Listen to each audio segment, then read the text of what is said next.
A gente tem falado, nos últimos domingos aí, na nossa série Em Busca da Plenitude, nós temos feito uma exposição da segunda carta de Pedro. E hoje nós vamos dar continuidade. É importante a gente lembrar, que nessa segunda carta, o apóstolo Pedro, ele está ali chamando a atenção da igreja por conta de algumas ameaças que estavam surgindo ali. E dessa vez, a ameaça que estava surgindo era uma ameaça interna, não era de fora, mas sim de dentro da própria igreja. Estava tendo ali o surgimento ali de falsos mestres, ensinando falsas doutrinas, falsos ensinamentos, e Pedro ele começa a alertar a igreja acerca desses ensinamentos, esses falsos ensinamentos que estavam sendo pregados. E no capítulo anterior, no domingo passado, Flávio trouxe para a gente a reflexão que falou acerca do caráter desses falsos mestres. Falavam o quanto eles são difamadores, maledicentes, depravados, gananciosos, arrogantes, e pervertiam a verdade. E hoje a gente vai refletir um pouco, a partir desse capítulo 3, sobre o conteúdo que esses falsos mestres questionavam e sobre qual foi a postura do apóstolo Pedro em relação a esses questionamentos. Então, eu convido a igreja a abrir a palavra de Deus na segunda carta de Pedro, no capítulo 3. Eu não vou ler de uma vez só, mas eu convido a igreja para manter aberto aí, que a gente vai lendo de pouquinho em pouquinho e a gente vai falando sobre cada trechozinho que a gente passar. Bom, o Will Rogers era um ator comediante americano. Eu não conheço, não conheci. Ele foi no final de 1800 e alguma coisa aí, então quase chegando a 1900. Então, provavelmente ninguém aqui conheceu, mas ele dizia uma frase que ficou muito famosa, que era o seguinte: ele falava: todos são ignorantes. A diferença é só o assunto que cada um desconhece. E é uma frase muito real. A gente sempre tem alguma área da nossa vida, muito obrigado, sempre tem uma área da nossa vida que a gente é ignorante, a gente não consegue saber de tudo, a gente sempre tem alguma coisa que a gente não sabe comentar sobre. Apesar de estarmos numa era onde a gente é forçado a ter resposta para tudo, nós de fato não sabemos sobre tudo. E aqui o apóstolo Pedro ele vai começar a falar sobre que nós não podemos ser ignorantes dependendo do assunto que é vital para nós. A questão aqui é que existem alguns tipos de ignorância. Algumas pessoas elas são ignorantes porque elas não tiveram oportunidade de aprender. Algumas pessoas elas podem ser ignorantes porque também é um assunto que ela não convive, não é do meio, do ambiente que ela vive. Outras pessoas podem ser ignorantes porque falta capacidade também de aprender. Existem algumas coisas, alguns déficits que também dificultam a capacidade de aprender. E outras pessoas porque até têm capacidade para aprender, até têm oportunidade para aprender, até aprenderam, mas esquecem daquilo que aprenderam. E isso é muito comum no nosso cotidiano. Eu sou uma pessoa que quem conhece de perto sabe que o esquecimento acompanha aqui um pouquinho. Mas eu costumo dizer que, na verdade, não esqueço muito, eu só não lembro muito. E, para mim, tem uma diferença aí entre você esquecer e não lembrar. Por exemplo, quando você não lembra quando você esquece de alguma coisa, normalmente causa um arrependimento, um remorso, Alguém fala alguma coisa, você esquece, você fala: caramba, esqueci, cara, dá uma tristeza mesmo. Quando você não lembra, não, alguém te fala: cara, lembra daquela coisa? Nem lembrei. É mais tranquilo. E eu normalmente não lembro, esquecer só de vez em quando. Então, mas a diferença aqui que Pedro chama a atenção é que não tem alguns assuntos que nós não podemos esquecer. E ele bate aqui o tempo inteiro nessa carta acerca desses assuntos. A questão é que nós não podemos ser ignorantes quanto à verdade de Deus. Hoje nós vivemos cercados de falsos mestres. Semana passada o Flávio deu muitos exemplos disso, do quanto as pessoas pervertem a verdade, do quanto as pessoas têm levados a muito acreditar nisso. E nós aqui, Pedro aqui, ele nos alerta aqui, nesse parágrafo aqui, mostrando para nós 3 fatos importantes acerca da promessa da vinda de Cristo. Porque é exatamente isso que nós vamos ver aqui, que os falsos mestres, eles começavam a questionar, a vinda de Cristo. E Pedro aqui, ele dá 3 exemplos aqui, para nos fortalecer aqui na fé de que Cristo irá voltar. O primeiro ponto, quero convidar vocês a lerem comigo, do verso 1 ao verso 4.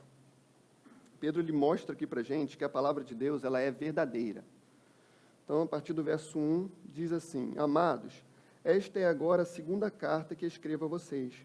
Em ambas, quero despertar com estas lembranças a sua mente sincera para que vocês se recordem das palavras proferidas pelos profetas no passado, pelos santos profetas e pelos apóstolos e no mandamento do nosso Senhor e Salvador que os apóstolos ensinaram a vocês. Antes de tudo, saibam que, nos últimos dias, surgirão escarnecedores, zombando e seguindo suas próprias paixões. Eles dirão: o que houve com a promessa de sua vinda? Desde que os antepassados morreram, tudo continua como desde o princípio da criação. Irmãos, é possível para cada um de nós aqui ter uma mente pura, sincera, e ainda assim termos uma péssima memória. Por isso que o apóstolo Pedro ele começa essa carta dizendo aqui, esse parágrafo, né, dizendo aqui, que eu vou escrever a vocês aqui para que vocês se lembrem, para que vocês recordem. Porque é uma verdade que nós esquecemos o tempo inteiro do Evangelho. É em verdade que, às vezes, no nosso cotidiano, lidamos com tantas coisas que, às vezes, esquecemos de aplicar o Evangelho na nossa vida. A realidade é que nós esquecemos facilmente de qual é a vontade de Deus para nós. E nós, muitas das vezes, nos acostumamos com a vontade de Deus. Isso é muito comum. É muito comum porque nós ouvimos domingo por domingo, domingo por domingo, e o tempo vai passando, 10, 20 anos, e daqui a pouco nós acostumamos com a mensagem. E ela, cada vez que vai passando, parece que ela não faz mais efeito na nossa vida, porque nós não damos a ela o devido valor. Porque muitas das vezes nós não nos atentamos para a palavra de Deus, e muito menos em aplicá-la no nosso dia a dia. E quanto mais o tempo vai passando, nós vamos nos acostumando com isso. Nós precisamos ser despertados regularmente, e é isso que Pedro está fazendo aqui. Uma vez que a palavra de Deus é verdadeira, deve-se prestar atenção no que ela diz e levar essa palavra a sério. Nós precisamos o tempo inteiro ensinar a palavra de Deus, lembrar a palavra de Deus, ensinar aos nossos irmãos, aos mais novos na fé, que por entenderem às vezes tão pouco, porque começou agora o Evangelho, tem uma probabilidade muito maior de serem levados a falsos ensinos. E também a nós mesmos, os mais experientes da fé, que caminham às vezes há muito mais tempo, há anos e anos na fé. Assim como eu, que talvez já aí tem muitos aí que já nasceram dentro da igreja, está barbado e continua dentro da igreja. Nós precisamos ser lembrados, especialmente da doutrina que Pedro vai tratar aqui essa noite, que é a vinda de Cristo. Porque a realidade é que nós esquecemos, muitas das vezes, que Cristo voltará. Os ensinamentos proféticos não devem ser uma canção de ninar para nós. Antes, ele deve nos despertar, de modo que nós venhamos viver uma vida piedosa e que procuremos a cada dia ganhar os perdidos. Romanos capítulo 13, do verso 11 a 14, diz assim: façam isso, compreendendo o tempo em que vivemos, chegou a hora de vocês despertarem do sono, porque agora a nossa salvação está mais próxima do que quando cremos. A noite está quase acabando, o dia logo vem. Portanto, deixemos de lado as obras das trevas e vistamos-nos a armadura da luz. Comportemo-nos com decência, como quem age à luz do dia, não em orgias e bebedeiras, não em imoralidade sexual e depravação, não em desavença e inveja. Pelo contrário, revistam-se do Senhor Jesus Cristo e não fiquem premeditando como satisfazer os desejos da carne. O que a Bíblia ensina sobre o dia do Senhor não foi inventado pelos apóstolos. O que a Bíblia nos ensina sobre o dia do Senhor não foi inventado pelos profetas que disseram antes disso. O próprio Jesus afirmou que é real, que um dia ele virá, um dia ele voltará. Pedro enfatiza isso, e Pedro enfatiza a unidade da palavra de Deus, porque ele começa a dizer que tudo que ele está alertando a igreja aqui nesse período não é uma coisa que ele acabou de inventar. Ele começa a dizer aqui, olha, tudo isso que eu estou dizendo a vocês, os profetas já disseram. Jesus, quando veio aqui, ele deixou claro que um dia ele viria julgar essa nação. E eu só estou reafirmando aquilo que eu já ouvi. É muito, talvez, para a gente, né? Isso aqui, ele está acontecendo ali bem no primeiro século, bem no início. Né? E a gente vê que não é muito diferente do que acontece nos dias de hoje. Flávio, mais uma vez citando, ele disse muito sobre isso. Nós estamos cercados, nos dias de hoje, de falsos mestres. Pessoas que se dizem pastores, mestres, e na verdade são lobos. Há uma teologia andando por aí, chamada de teologia liberal, que distorcem a realidade do Evangelho. Eu tenho um primo que entrou há pouco tempo no seminário, não foi seminário batista, pode ficar tranquilo. Ele entrou há pouco tempo no seminário, e ele veio conversar comigo, meio que desesperado. Ele falou: Mateus, o que aconteceu? Na primeira aula, cara, primeira aula que eu tive, o cara falou que os milagres não aconteceram como não está escrito ali, não. Eu falei: como assim? Ele falou: o cara falou que, por exemplo, o milagre da multiplicação, Jesus, ele estava só dando discurso ali, o povo ficou tão motivado com o discurso e começou a compartilhar o que tinha e deu para todo mundo, e falaram que multiplicou. E se a gente parar para pensar nisso aqui, quem está falando isso foi dentro de um seminário. São pastores, são mestres, dentro da própria igreja. A gente está falando de um ataque externo, não. Dentro da própria igreja. E é isso que Pedro aqui está falando. Pessoas que negavam a ressurreição de Cristo. Dentro da mesma teologia liberal, já vi muitas pessoas falando, tipo assim, falando que Jesus, ele vai voltar, mas não é bem assim, não é da forma literal que está escrito ali. Vai voltar, quando tu morrer, vai voltar, que vai voltar para você vai encontrar ele. Distorcem a verdade. Distorcem o que o próprio Jesus disse.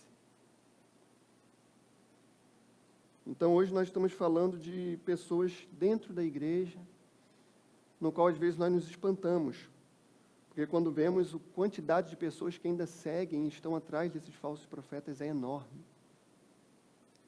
No verso 3 e no verso 4 aqui, Pedro diz que surgiram escarnecedores. Quem são esses escarnecedores? Escarnecedores são aquelas pessoas que elas não acreditavam em algumas doutrinas do Evangelho, mas elas não somente não acreditavam, além de não acreditar, elas zombavam daqueles que acreditavam. Esses que eles chamavam de escarnecedores. São pessoas que, além de não acreditar na mesma fé, eles ainda zombavam de quem acredita. E Pedro diz que surgiram esses escarnecedores, que diziam: cadê o Jesus de vocês que vocês estão esperando? Vocês já falam isso há tanto tempo que ele vai voltar e cadê? Até agora nada. É interessante nós pensarmos isso, porque aqui as pessoas que estão falando isso são pessoas que viveram ali no início no primeiro século ali. As pessoas que viram Jesus pessoalmente ainda estavam vivas. E eu penso que às vezes é um desafio também para cada um de nós, né? Porque nós estamos há 2000 anos depois. Eles ouviam, tipo assim, cadê o Jesus que você falou que ia voltar e até agora nada? Há alguns anos atrás ele disse isso. Nós estamos há 2000 anos depois. Nós ouvimos também isso, muitas das vezes. Jesus falou que vai voltar, mas já passou 2 anos. Escarnecedores, gente que às vezes fala, já vi frases de gente falando, né? O caminho é longo então, né? Que tem 2000 anos e está vindo ainda. E você escuta isso até os dias de hoje. Por mais que o tempo tenha se passado, as mesmas desavenças, as mesmas pessoas continuam escarnecendo da palavra de Deus. E tem muitas pessoas que acreditam nisso. E tem muitas pessoas que talvez não confessem com a sua boca que acreditam nisso, mas vivem uma vida que revela isso, porque vivem como se Cristo não fosse voltar. Muitas pessoas que vivem dia após dia, só lembram no domingo que ele existe, mas de segunda a sexta, de segunda a sábado, vivem como se ele não fosse voltar. Mas a palavra de Deus é verdadeira, e é isso que Pedro quer nos lembrar. Se Cristo disse que ele vai voltar, ele realmente vai voltar. Então tenha certeza, o dia do julgamento de Deus virá sobre esse mundo, porque ele prometeu. Jesus Cristo voltará para estabelecer o seu reino glorioso aqui. E o segundo ponto aqui que Pedro nos chama a atenção está no verso 5 ao 7, diz assim: mas eles deliberadamente se esquecem de que há muito tempo, pela palavra de Deus, existem céus e terra, esta formada de água e pela água. E pela água, o mundo daquele tempo foi submerso e destruído. Pela mesma palavra, Os céus e a terra que agora existem estão reservados para o fogo, guardados para o dia do juízo e para a destruição dos ímpios. De que maneira aqui Pedro ele refuta o que esses escarnecedores estão falando? Eles estão falando, olha, cadê o Deus? Ele falou que ele vai voltar, e aí? E até agora nada. E Pedro ele começa a lembrar essas pessoas. Porque de acordo com essas pessoas que acreditavam nisso, eles diziam isso até aconteceu também, até hoje, você vê alguns pensamentos desses dentro do teísmo aberto, né? Na questão de que Deus ele criou isso aqui, ele criou essa terra, e a criação ela está instável e ele não mexe na criação. Ele deixa do jeito que está. Logo, então, ele não vai vir, ele não vai intervir, ele não precisa intervir. E é isso que eles falavam, que Deus não interrompe a sua criação. Logo, se ele não interrompe, a promessa de que Cristo virá é uma falsa promessa. E Pedro aqui ele precisa lembrar aqui do que Deus havia feito no passado. Ele começa a trazer à memória dos seus leitores o que Deus havia feito no passado. E ele fala, olha, que o céu inteiro aqui foi criado, a terra foi criada por meio de sua palavra. Através de sua palavra, ele deu existência a todas as coisas. Ele está querendo chamar a atenção do povo, do leitor, dizendo o seguinte, se pela tua palavra tudo veio a existir, por que pela tua palavra que disse que vai voltar, ele não vai voltar? Seria mais difícil ele voltar do que construir todo esse planeta com a sua palavra? E Pedro ele cita aqui 2 acontecimentos históricos bem importantes. No verso 5 ele fala sobre a obra da criação, colocando isso aí. Em Gênesis nós vemos a palavra disse Deus 9 vezes. E todas as 9 vezes que Deus disse algo, aquilo aconteceu. E se nós pegarmos a Bíblia e olhar todo o enredo bíblico, nós vamos ver que isso se repete inúmeras vezes. Então ele lembra aos seus leitores, por que você acha que agora ele não vai cumprir? Se tudo que ele falou até agora veio à existência, por que agora isso não vai ser? Se ele disse que ele vai voltar, ele voltará. E no segundo ele cita aqui o dilúvio, no verso 6, né, no tempo de Noé. E quando ele cita que o dilúvio, ele tem a mesma ideia. Ele fala, Deus julgou ali aquela nação. E ele disse que ia mandar chuva. E o povo teve o mesmo questionamento de sempre. Como Salomão diz, nada de novo embaixo do sol. O mesmo questionamento. Mas chuva, chover, inundar, já tem tempo que não chove. Você acha mesmo que Deus vai fazer isso? E o que aconteceu? Choveu. E inundou toda a terra. É o que Pedro traz à lembrança. Tudo que Deus falou, ele cumpre. E agora não é diferente. No Salmo 33, no verso 9, diz assim, pois ele falou e tudo se fez. Ele ordenou e tudo passou a existir. A argumentação de Pedro aqui, ela é óbvia. O mesmo Deus que criou o mundo pela sua palavra, pode intervir neste mundo quando bem entender. E a hora que bem entender. O segundo aqui, ele lembra a igreja, né, que a palavra de Deus, ela é coerente. Ela faz sentido. Ele não está criando isso de nada. Essa certeza que eu te dou, que Cristo vai voltar, ela não veio do nada. Eu tenho aqui na palavra firmado que tudo que ele falou se cumpre. E por isso eu posso olhar e falar, ele voltará. Porque ele disse que ele vai voltar. Salmo 115, no verso 3, fala, no céu está o nosso Deus, e tudo faz como lhe agrada. Depois de demonstrar isso, Pedro que ele está pronto para fazer uma aplicação sobre essa afirmação que ele acabou de dizer, que está aí a partir do verso 7. Ele lembra que da mesma forma que Deus disse e tudo se cumpriu, da mesma forma que ele disse que ele virá e julgará o mundo, ele virá julgar. Pedro prova que a sua argumentação, que Deus é capaz de intervir no curso da história. Ele fez isso no passado e ele pode fazer sempre que bem entender. A vinda do dia do Senhor, prometida pelos profetas e apóstolos, e também por Jesus Cristo, é tão certa quanto o dilúvio, é tão certa quanto a criação que está diante dos nossos olhos. Assim como você pode ver toda essa criação, e você tem certeza que ela existe, você pode ter certeza, breve Jesus voltará. Mas os escarnecedores aqui, eles tinham um argumento aqui na ponta da língua. Para eles não era suficiente. Ele dizia, então, por que a demora? Já se passaram tempos, já se passaram anos, e por que ele não vem? E assim, Pedro ele continua e ele diz aqui o terceiro fato. Vamos ler aí do verso 8 ao 10. Diz assim, não se esqueçam disto, amados. Para o Senhor, um dia é como 1000 anos, e 1000 anos como um dia. O Senhor não demora em cumprir a sua promessa, como julgam alguns. Ao contrário, Ele é paciente com vocês, não querendo que ninguém pereça, mas que todos cheguem ao arrependimento. O dia do Senhor, porém, virá como ladrão.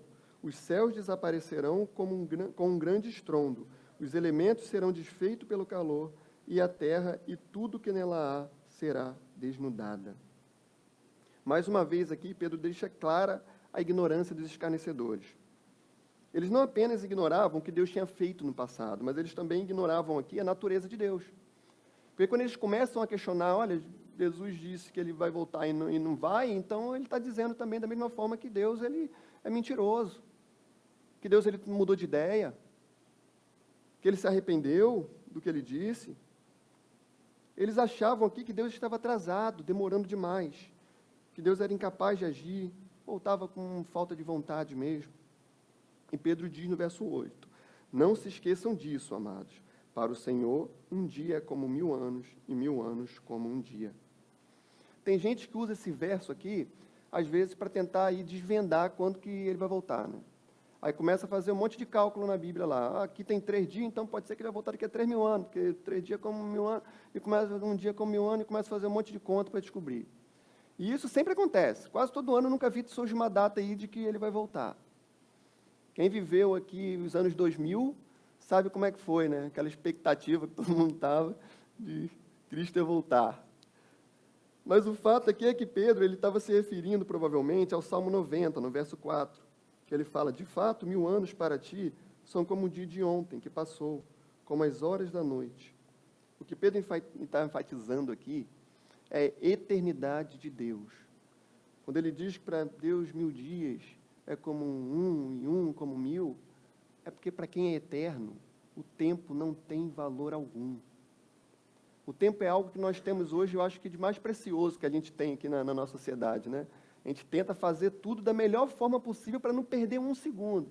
Perder 1 hora no trânsito para a gente ir é demais. Não dá, eu posso estar produzindo muita coisa, 1 hora da minha vida, se eu botar isso aqui pelo ano inteiro, quantas horas eu perdi por ano? A gente começa a fazer vários cálculos aqui e fica doido com o tempo que está faltando. Mas é porque o nosso cronômetro está zerando. A gente nasceu e desde quando a gente nasceu, o tempo está correndo. O tempo está correndo e a gente sabe que uma hora vai chegar no zero. Que uma hora nós vamos partir. Que uma hora vai acabar. Por isso a gente vive aí nessa correria, querendo fazer tudo enquanto há tempo. Mas Deus é eterno. E para quem é eterno, o tempo não tem valor algum. Um dia em 1000 anos é a mesma coisa. Eu não conto as horas, eu não conto os minutos. A eternidade é algo que está muito além do que a gente pensa. Uma das coisas, eu estava conversando há pouco tempo com o João, a gente falou, cara, a gente não tem noção do que é a eternidade, né? O que é, a gente fica tão louco, a gente quer aprender tanta coisa, eu fico, imagina quando a gente for eterno. Tem tempo para aprender tudo. Tem tempo para a gente saber de tudo. Ele falou, tem coisas que eu acho que eu nem tinha interesse, eu odeio matemática, mas eu acho que vai chegar uma hora que eu falar, eu quero aprender a fazer tudo quanto é tipo de conta, porque eu estou na eternidade, não tem mais, é tempo, tem tempo. E às vezes o tempo às vezes que surta a gente, mas Deus é eterno. Ele não se preocupa com o tempo, enquanto a gente está falando, está demorando, ele está tipo, o que é demora? O que é tempo? Os escarnecedores não compreendiam a natureza de Deus, e nem a sua misericórdia. Porém, no verso 9 aqui, que nós acabamos de ler, Pedro mostra aos seus leitores que Deus ele não se atrasa. Pedro diz para eles o seguinte, o que vocês chamam de demora, Deus está, na verdade, sendo paciente e longânimo, esperando o arrependimento de vocês. Deus é paciente e longânimo, porque Ele não quer que ninguém pereça, mas que todos cheguem ao arrependimento. O que nós, muitas das vezes, olhamos para Deus e já perguntamos, provavelmente alguém daqui, ou todo mundo aqui já fez essa pergunta, né? Por que a demora? Por que não volta logo? é porque Ele é longânimo, é porque Ele é paciente, porque Ele está nos esperando a chegar ao arrependimento. Ninguém deve ter dúvidas de que Deus deseja que pecadores sejam salvos, não querendo que nenhum pereça, como diz o verso 9. De acordo com 1 Timóteo, capítulo 2, o verso 4, Deus deseja que todos os homens sejam salvos e cheguem ao pleno conhecimento da verdade. Esses versículos, eles são tanto negativos quanto positivos, e juntos eles garantem que Deus não tem prazer nenhum na morte do perverso. Ele demonstra sua misericórdia para com todos. É o que diz em Romanos 11:32. Pois Deus colocou todos sob a desobediência para exercer misericórdia para com todos. Mas a verdade é que nem todos serão salvos. Nem todos experimentarão dessa misericórdia genuinamente, com a verdadeira eficácia. Convém observar aqui que Deus revelou a mesma longanimidade, a mesma paciência ao longo dos anos. Nós mesmos falamos aqui do dilúvio. Deus, ele viu que aquele povo estava seguindo os seus maus desígnios, e acontece que ele vai julgar aquele povo. Justíssimo, porque o salário do pecado é morte. Aquele povo vivia uma vida de iniquidade. Ele vai julgar aquele povo. E quando ele vai julgar aquele povo, ele podia muito bem, de primeiro, já chegar lá, poxa, aí está todo mundo aí, uma pedrinha foi. Ele podia fazer isso. Seria justo. Estou punindo com a punição justa. É o que a Bíblia chama de a ira santa e justa de Deus para os pecadores. Mas ele não faz isso. Ele chama Noé e manda Noé pregar para aquele povo, para que ele se arrependa. E ele age com graça. Nós temos muita dificuldade, às vezes, de olhar para o Deus no Antigo Testamento e dizer que ele era gracioso. A gente costuma até muda a fala, né? A gente fala assim, não, mas aí era Deus no Antigo Testamento, agora não. A gente assume que Deus é imutável, que Ele é o mesmo ontem, hoje, será sempre. Mas, ao mesmo tempo, a gente assume que não, mas aí é no Antigo Testamento. Agora Ele não faz mais. Deus sempre foi gracioso, irmãos. A arca é uma prova disso. Do mesmo tempo que Ele puniu aquela cidade, aquele mundo naquela época, Ele abriu as portas para quem quisesse ser salvo. A arca estava ali. Ele agiu com graça para todos. Mas a verdade é que nem todos experimentaram dessa graça. Apenas 8 entraram naquela arca. Assim Ele fez também com Sodoma e Gomorra, esperando ali, pacientemente, que Abraão achasse 10 justos para não destruir aquela cidade. Mas da mesma forma, o próprio povo, não quis experimentar a graça de Deus. Se Deus é longânimo com os pecadores, por que Deus então porque Ele escreve aqui que Ele exerce misericórdia para com todos e que Ele deseja que todos alcancem ao arrependimento, porque Ele quer que todos alcancem arrependimento. Quem são esses todos aqui que Ele está falando? A quem Ele está se referindo? Aqui nós temos uma impressão aqui que Ele usa um pronome aqui, vocês. É bom a gente lembrar isso, no verso 9. Ele fala aqui claramente. O Senhor não demora em cumprir a sua promessa, como julgam alguns. Ao contrário, Ele é paciente com vocês. Vocês quem? Aqui Ele está se referindo ao seu próprio povo. No entanto, o mais provável aqui é que Ele esteja se referindo aos seus leitores como os eleitos de Deus. 1 Pedro, é importante nós lembrarmos aqui que Pedro, ao escrever essa é a segunda carta de Pedro, ele escreveu uma primeira carta, e a primeira carta, no capítulo 1, no verso 2, ele diz, Pedro, apóstolo de Jesus Cristo, aos eleitos de Deus. Pedro aqui ele está falando com o povo eleito por Deus. Em 2 Pedro, no capítulo 1, Dodô pregou sobre isso aqui, no verso 10 fala, portanto, irmãos, empenhem-se ainda mais para consolidar o chamado e a eleição de vocês. A todo momento nessa carta, Pedro está escrevendo e falando com o povo eleito de Deus, com o povo escolhido por Deus. Deus é longânimo para com o seu povo, porque Ele quer que todos eles cheguem ao arrependimento. Algumas pessoas pensam assim, então se Deus tem os seus eleitos, e Ele quer que todos cheguem ao arrependimento, eu não preciso fazer nada, né? porque ele já elegeu mesmo, então posso ficar tranquilo. O fato de que Deus tenha sido eleito, irmãos, ele deve ser para nós um estímulo a nós pregarmos o Evangelho. Porque se Deus elegeu pessoas que estão esperando ansiosamente para ouvir o Evangelho, isso deve nos motivar a pregar o Evangelho ainda mais. Porque a nossa pregação não é vã. Porque existem pessoas no qual Deus já separou para ouvir essa mensagem e se chegar até Ele em arrependimento. Depois de refutar essas declarações falsas, Pedro reafirma que é a certeza da vinda do Senhor no verso 10. O dia do Senhor, porém, virá como ladrão. Ele deixa claramente aqui. A aparente demora da segunda vinda de Cristo, né, que para nós é uma demora, a gente vê dessa forma, ela não pode nos levar a um relaxamento espiritual. E isso é o que muitas das vezes acontece. A gente pensa, já tem 2000 anos, não vai ser na minha vez ali que ele vai voltar, né? Pode ser na sua vez. E se não for, se for daqui a mais 1000, a mais 2000, isso não deve nos levar a um relaxamento espiritual. É claro que aqui não será um dia óbvio. Não é possível marcar data, mas nós precisamos estar alertas e preparados para o dia do Senhor. 2 Timóteo, capítulo 4, verso 8. Agora me está reservada a coroa da justiça, que o Senhor justo juiz me dará naquele dia, e não somente a mim, mas também a todos os que amam a sua vinda. Além de estarmos preparados para o dia do Senhor, nós precisamos amar a vinda do Senhor. E é uma coisa que eu acho um contraste tão grande, se você for olhar nos primeiros cristãos com a gente, o quanto eles ansiavam pela vinda do Senhor, o quanto eles esperavam isso, o quanto eles viviam contando com isso todos os dias. A vinda do Senhor para eles era motivo de festa. Se nós formos escutar alguns cantos antigos, falavam sobre a vinda de Cristo, regozijavam sobre isso. E hoje, muitas das vezes, quando se fala da vinda de Cristo, o que vem entre da própria igreja, às vezes é pavor, é medo.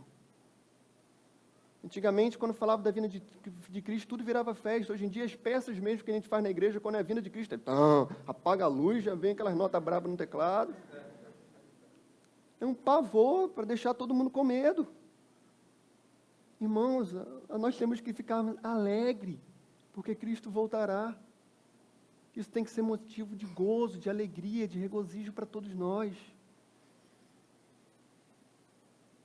Pedro aqui ele é contundente em afirmar, no verso 10, que ruirá tudo aquilo que está nessa terra.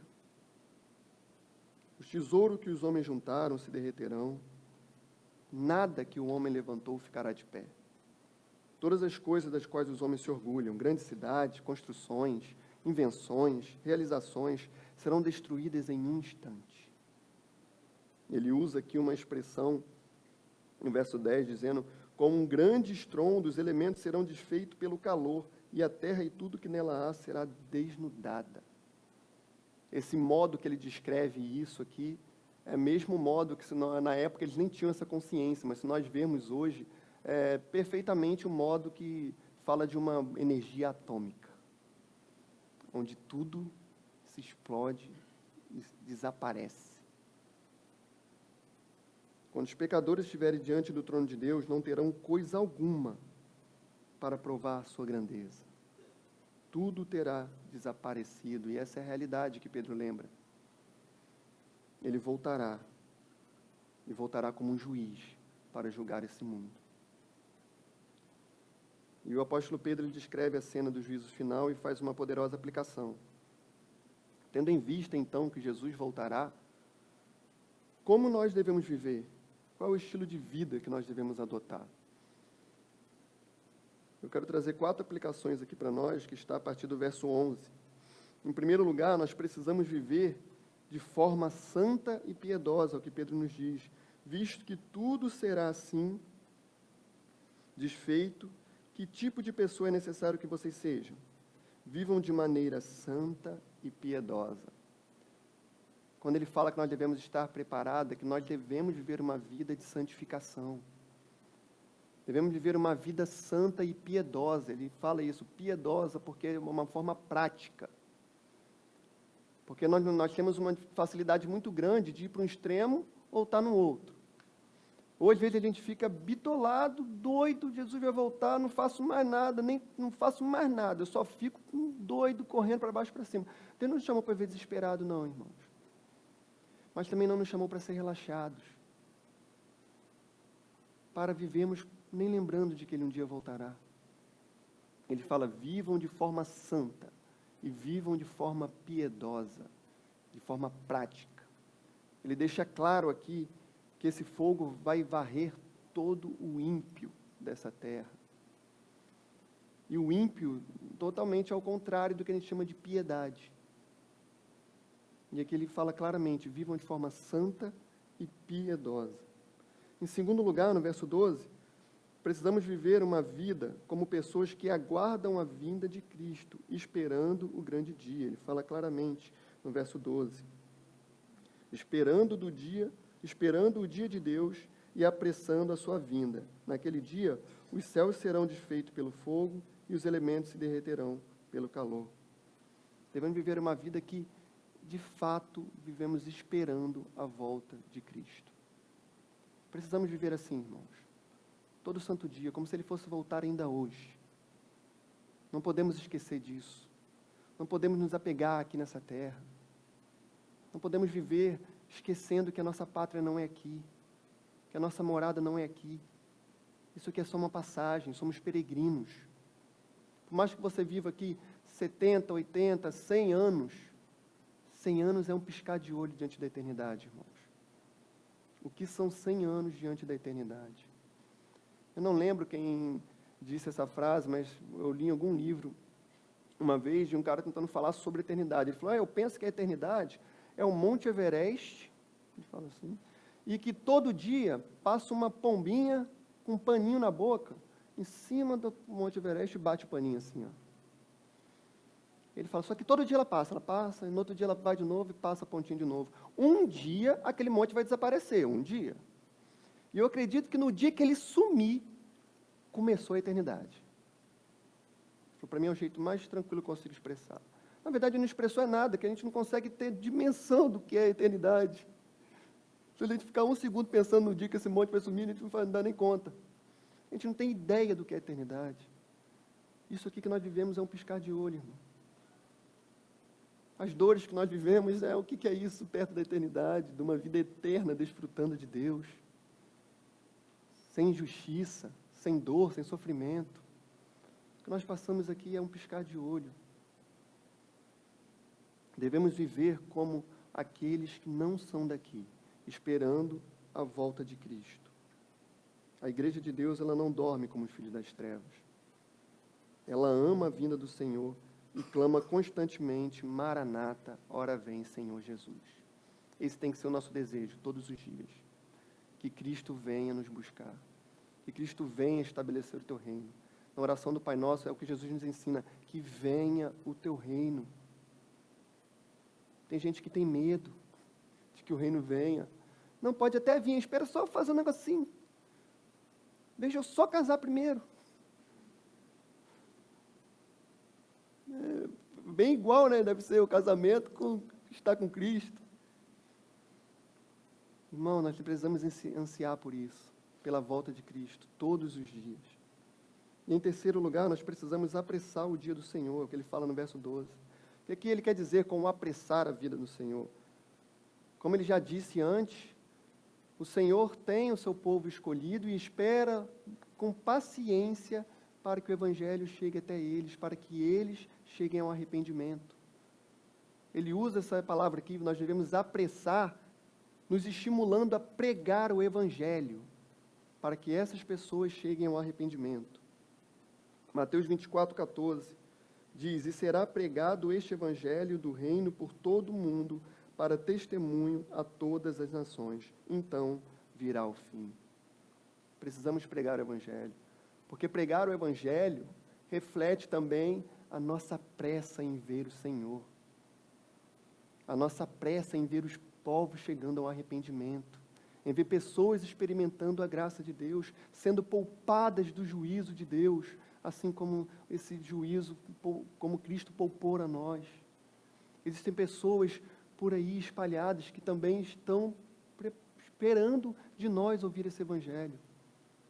Nós precisamos também, além de aguardar esse Evangelho, apressar, ao invés de só aguardar, né, a vinda de Cristo, apressar também a vida de Cristo. E em quarto e último lugar, nós precisamos aguardar o cumprimento da promessa da consumação.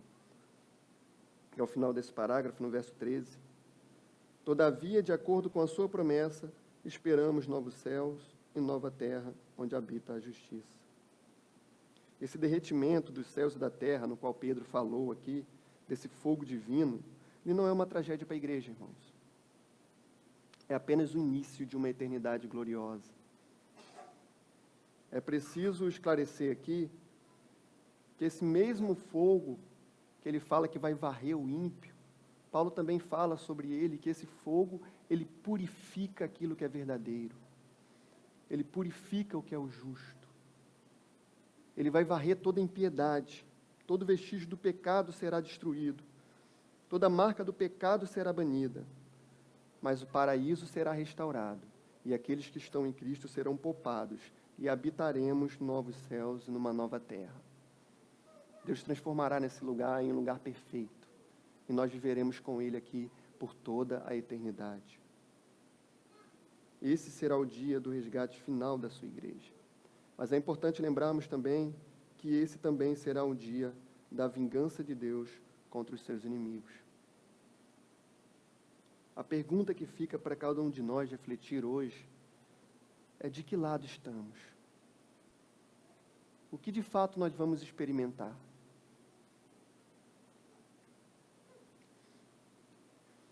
Novos céus e nova terra, ou o seu juízo? A boa notícia que o Evangelho traz para nós, e que Pedro também nos lembra aqui, é que ainda há tempo, porque Deus aguarda pacientemente para que todos cheguem ao arrependimento. Isso era impossível para nós, irmãos, porque como pecadores nós merecíamos o fogo do juízo. Como pecadores nós merecíamos ser varridos dessa terra. Esse seria o salário justo pela forma que nós vivemos. Mas Deus envia o seu Filho, Jesus Cristo, para vir aqui, viver uma vida perfeita e se entregar no meu lugar e no seu lugar. Cristo recebe a ira de Deus no meu e no seu lugar. O pecado que era meu e seu, Ele tomou, Ele pagou o preço no meu lugar e no seu lugar. E por isso nós agora podemos entrar nessa terra prometida para nós. Podemos habitar no seu reino. A palavra de Deus nos afirma que Jesus está com Deus Pai, está em Cristo consigo mesmo, reconciliando o mundo e não imputando sobre o mundo as suas transgressões. A boa notícia, irmãos, é que ainda há tempo. Cristo abriu um novo caminho e ainda há tempo. Mas é importante ao mesmo tempo lembrar que essas mãos de Cristo que está estendida, um dia elas vão abaixar. E da mesma forma que Ele veio para morrer em nosso lugar e nos dar a salvação, Ele virá para julgar este mundo. E Ele condenará todos aqueles que vivem uma vida de impiedade. E vai salvar todos aqueles que estão em Cristo Jesus. Não por seus próprios méritos, mas porque creram que o sacrifício de Jesus é suficiente para essa salvação. De que lado estamos e o que iremos experimentar? Que isso seja uma reflexão para a gente. Que de fato nós vamos aprender com esse texto a ter a certeza de que Cristo voltará e que nós precisamos viver dia após dia ansiosos por essa vinda, preparados por essa vinda e apressando essa vinda. Porque é claro, como toda a criação que está diante de nossos olhos, que Ele virá.